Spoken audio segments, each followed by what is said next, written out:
Assalamualaikum warahmatullahi wabarakatuh. Teman-teman, mari kita teruskan lagi novel yang berjudul Wajah Asli Istri Baruku karya Hanin Humairo. Novel ini akan tayang setiap hari pukul 12.30 dan malam pukul 19.30.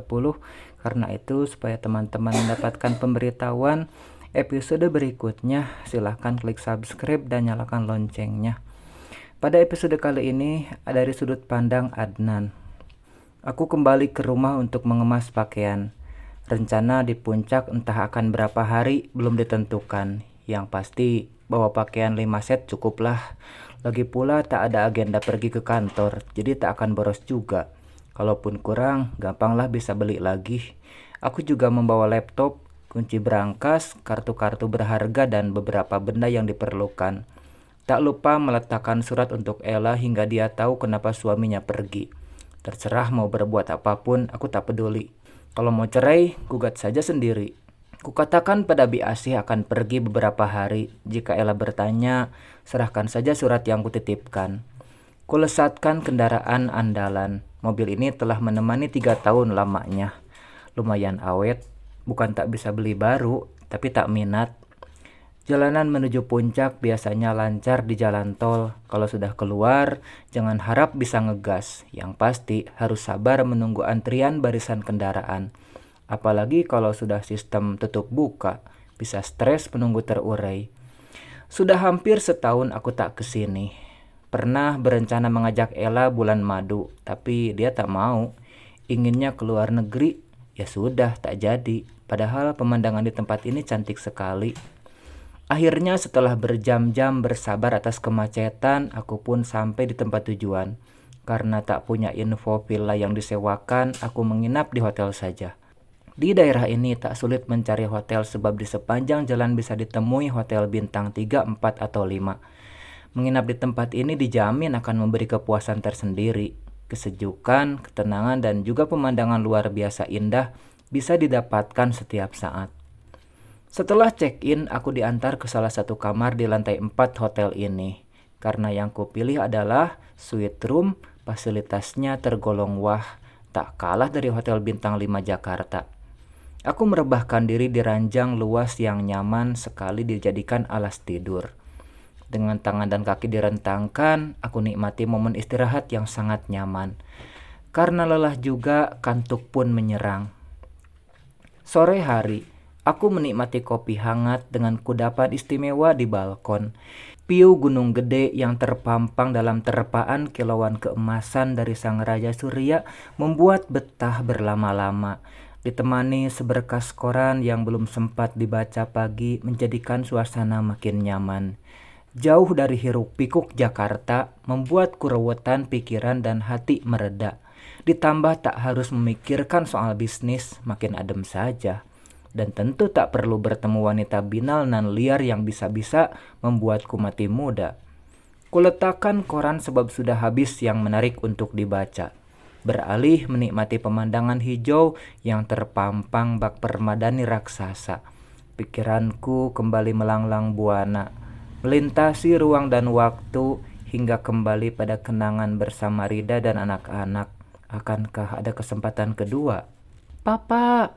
teriak Azka sambil menghambur ke arahku saat itu. Ia seperti biasa antusias sekali menyambut saat papanya pulang kerja. "Ah!" seru Azkia yang berjalan tertatih mengikuti kakaknya.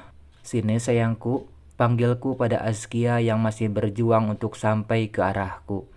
Karena tak sabar ingin memeluknya, sambil menuntun Azka, aku mempercepat langkah menuju Azkia.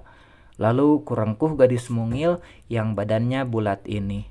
Putri papa makin cantik aja. Ciumanku pun mendarat di pipi dan kening Azkia. Lepas itu Rida menghampiri, ia mencium tanganku dan tentu kubalas dengan kecupan di kening, pipi dan bibirnya sekilat. Aku merasa menjadi lelaki sempurna saat itu. Punya istri cantik lahir batin, anak-anak lucu dan menggemaskan, harta pun tak kekurangan. Rida akan mengatakan pada anak-anak agar membiarkan papanya istirahat. Mainnya nanti saja, katanya begitu.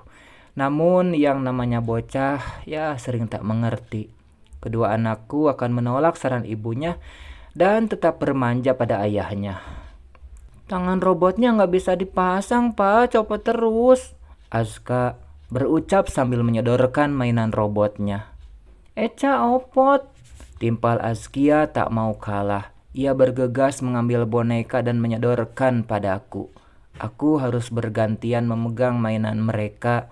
Jika tidak, salah satunya akan merajuk sebab merasa diabaikan. Minum dulu, Pak. Di tengah keasyikan kami, Rida akan memerhatikan keadaanku. Kadang jika tangan ini kerepotan oleh mainan anak-anak, Rida akan bantu meminumkan air ke mulutku. Setelah itu menyuapi beberapa potong kue. Nah, mainannya udah beres. Sekarang papa ganti baju dulu ya. Kakak sama dedek main dulu sama Bienah sebentar. Kedua bocah itu setuju sebab mainannya sudah selesai kuperbaiki. Menit berikutnya, Rida akan mengiringi ke kamar kami. Ia yang meletakkan tas kerja dan membuka pakaianku. Kadang aku menjailinya jika kami berhadapan sangat dekat. Papa, tangannya diam dulu. Ini kancingnya nggak kebuka. Memang kalau sudah kebuka semua, Mama mau apa? Kurendahkan kepala hingga bisa bebas menyelusuri wajahnya. Dalam posisi begini, dengan gerakan kilat aku akan bermain di pipi dan bibirnya. Dan tentu saja Rida akan melotot sebab kerjaannya tak kelar-kelar. Ayo, sekarang bersihkan badan dulu. Perintahnya sambil mendorongku menuju toilet. Mau tak mau aku pergi ke sana. Namun aku akan merengkuhnya hingga dia pun masuk ke dalam ruangan ini. Pah, nanti anak-anak nyari. Gak akan, kan lagi sama Biena. Ayolah sayang. Rida pun akan menyerah. Ia turuti mauku. Dan kami akan bercengkrama sambil membersihkan diri di kamar mandi. Makin hari keberkahan hidup selalu melimpah. Hati-hati kami tak pernah kekurangan kadar bahagia. Jikapun aku dan Rida ada sengketa, mudah sekali dilaluinya.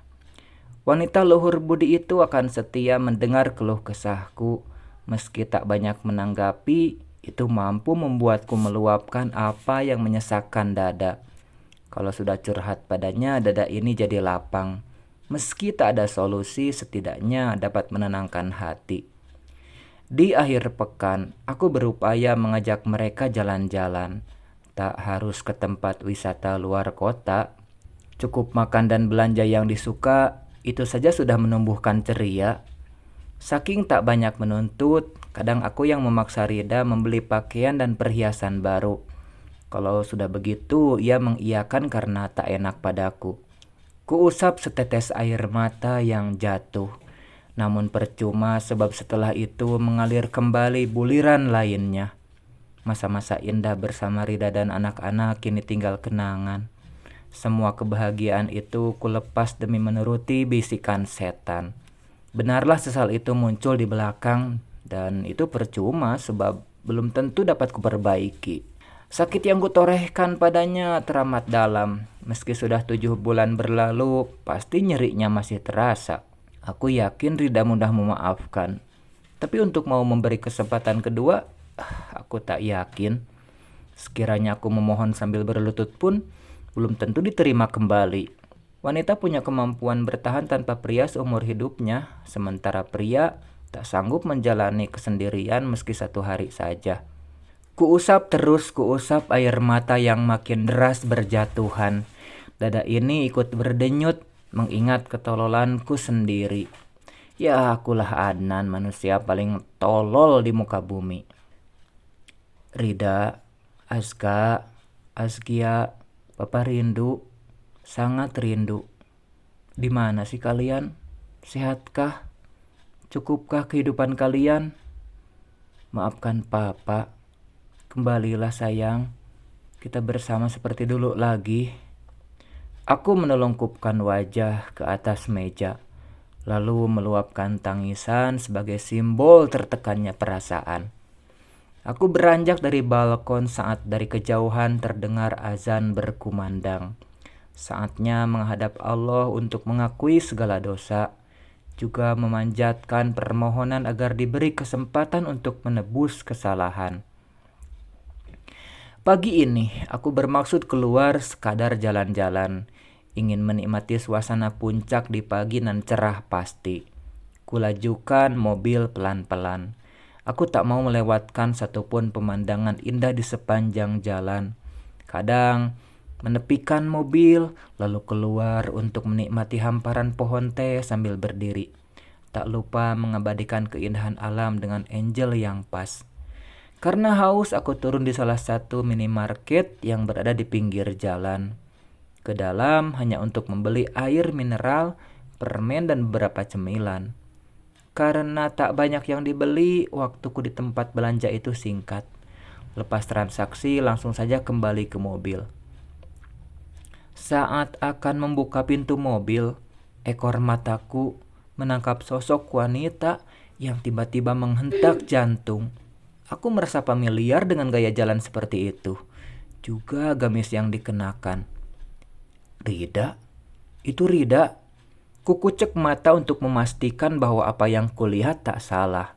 Aku urungkan niat membuka pintu mobil dan bergegas berlari ke arah wanita itu berada. Namun lalu lalang kendaraan membuat mata ini kesulitan melihat di mana dia berada. Apalagi sekarang jalan dipadati bis-bis yang melintas beriringan. Sial, aku kehilangan jejaknya. Kemana perginya wanita tadi? Entahlah, aku merasa penglihatan ini tak salah. Dia Rida. Kalau benar yang kusaksikan itu nyata, artinya mereka ada di sini. Oh iya, aku ingat Ben pernah bilang sebelum dia jatuh sakit bahwa teman Rida ada yang bertempat tinggal di Puncak, Cisarua, Bogor. Dan dia belum sempat kesini sebab terhalang sakit. Sepertinya aku harus melihat akun Facebook dan Instagram milik Rida. Siapa tahu dapat menemukan alamat temannya yang berada di sini. Namun, tak mungkin mengaktifkan data seluler di HP lama. Aku tak mau Ella menghubungi dan mencari tahu. Aku harus mencari pusat perbelanjaan untuk membeli HP baru. Dengan benda itu bisa bebas mengaktifkan data seluler. Tanpa menunda lagi, aku meluncur ke arah mall yang ada di daerah sini. Sesampainya di sana, segera membeli ponsel plus kartu baru. Aku meminta kartunya diregistrasikan oleh pemilik konter sebab tak ingat nomor induk keluargaku sendiri. Untunglah pria itu mau diajak kerjasama dan ia melakukannya. Setelah HP dapat diaktifkan, di mobil aku mulai berselancar di dunia maya. Untunglah punya akun meski jarang sekali diaktifkan. Untunglah Rida tak tutup akun hingga bisa dilihat postingan sebelumnya. Aku meneliti satu persatu teman yang sering berinteraksi dengannya. Setelah dapat ku-stalking akunnya untuk tahu di daerah mana ia tinggal. Sudah hampir setengah jam aku melakukan ini. Belum ada hasil yang berarti. Aku menunda pencarian untuk dilanjutkan di hotel saja biar lebih nyaman. Di hotel aku kembali melakukan penelitian pada akun Rida. Diurai satu persatu akun pertemanannya. Memang membutuhkan ketelitian. Lalu usahaku menemui keberhasilan. Akhirnya ketemu beberapa akun yang tempat tinggalnya di Cisarua, Bogor. Ada sekitar 6 orang, dan aku harus menyusuri satu persatu akun tersebut. Namun halangannya adalah tak ada alamat lengkap. Ada yang memiliki nomor HP tapi tak aktif. Ya Allah, berikan petunjukmu. Bantu hamba menemukan mereka. Akhirnya kuputuskan akan mencari di tempat yang paling dekat dengan minimarket itu. Jika sosoknya sempat terlihat di sana, kemungkinan salah satu temannya tak jauh dari situ. Sudah hari kedua, aku menyelusuri area Puncak. Satu persatu desa kusambangi. Jika di akun teman Rida menulis salah satu nama tempat, aku bersegera ke sana. Untunglah aku punya foto Rida dan anak-anak di ponsel lama. Gambar itulah yang kusodorkan pada orang-orang saat bertanya pernahkah melihat mereka. Selepas makan di salah satu restoran pinggir jalan raya, aku kembali ke mobil. Saat baru saja akan menyalakan, melintas di depanku satu kendaraan yang sepertinya aku kenal. Itu kan mobil Afgan. Ternyata dia suka ke Puncak juga. Mungkin punya villa di sini. Kini aku tahu alasan pria itu sering menolak meeting di hari Minggu. Ternyata pergi ke Puncak. Mungkin ada yang spesial di sini. Sudahlah, itu tak penting. Sekarang aku harus kembali mencari Rida. Setiap ada orang di jalan, aku sengaja bertanya tentang foto Rida dan anak-anak. Upaya ini terus kulakukan hingga sore datang. Saat maghrib, aku sengaja sholat di masjid yang ada di perkampungan. Siapa tahu mereka tinggal di salah satu tempat masjid itu berada. Nama masjid yang sedang kudatangi adalah An-Nur. Tempatnya dekat dengan kebun teh dan beberapa villa besar, milik orang Jakarta katanya. Selepas sholat, aku menyengaja ngobrol dengan jamaah. Tak lupa menyodorkan foto Rida dan anak-anak. "Bapak ini siapanya mereka?" tanya salah seorang pria yang dipanggil Ustaz. Wajahnya terlihat tak bisa menyembunyikan kekagetan. "Saya mantan suami wanita ini, dan mereka adalah putra-putri saya." "Jadi, Anda ayahnya Aska?" tanyanya dengan nada benar-benar kaget. "Bapak kenal mereka? Tolong katakan di mana mereka, Pak. Saya mohon, Pak."